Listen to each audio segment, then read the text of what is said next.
The Stand at Thermopylae.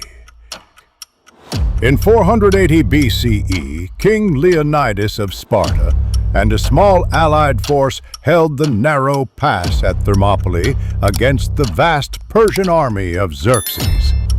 For days they resisted, using the terrain to neutralize overwhelming numbers. But the fate of the stand was changed, not on the battlefield, but through betrayal. A local man named Alcibiades revealed to Xerxes a hidden mountain path that bypassed the Greek defenses. His choice was driven by promises of reward and recognition. Persian troops used the secret trail to outflank Leonidas and his men. The Spartan-led defenders were surrounded and overwhelmed. Alcibiades' name was immortalized, not as a hero, but as a symbol of treachery in Greek memory, echoing through centuries whenever betrayal is mentioned. Alcibiades was a brilliant Athenian statesman and general. He was a key figure who urged Athens to undertake the risky Sicilian expedition. However, when he was recalled to face charges of sacrilege, he chose a shocking path. He fled and defected to Sparta, Athens' greatest rival.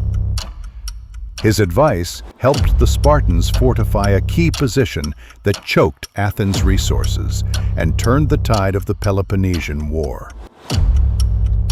As his influence waned in Sparta, Alcibiades once again shifted his allegiance, this time to the Persian Empire.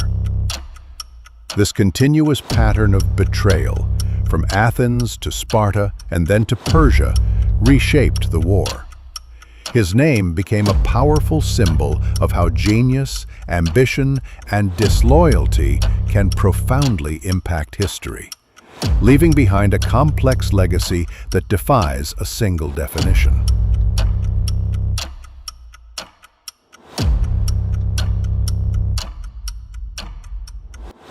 By 44 BCE, Julius Caesar had transformed Rome.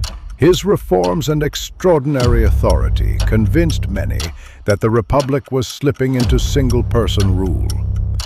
A group of senators, led by Cassius and including Caesar's friend Marcus Junius Brutus, feared the end of the Republican order. They conspired to act inside the Senate, believing their move would restore the old system. On the Ides of March, they struck, an act that was both personal and political, intended to stop what they saw as an irreversible concentration of power. But rather than restore the Republic, the assassination unleashed civil wars. Out of that chaos emerged Octavian, and with him a new imperial system. The stab that aimed to save Roman liberty instead helped end the Republic forever.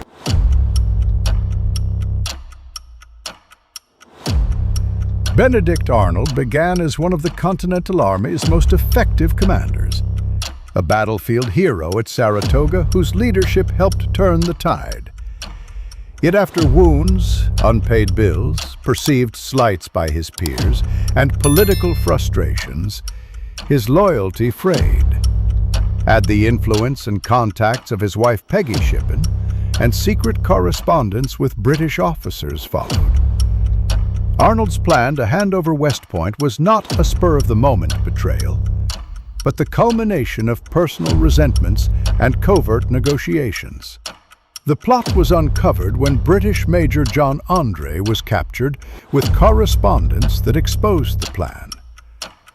Arnold fled to the British side, and his name became the very emblem of treachery in American memory.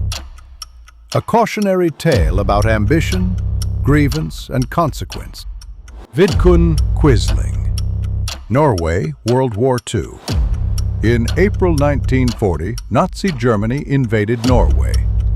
Vidkun Quisling, a Norwegian politician with extreme views and prior contacts with German authorities, announced a collaborationist government with German support.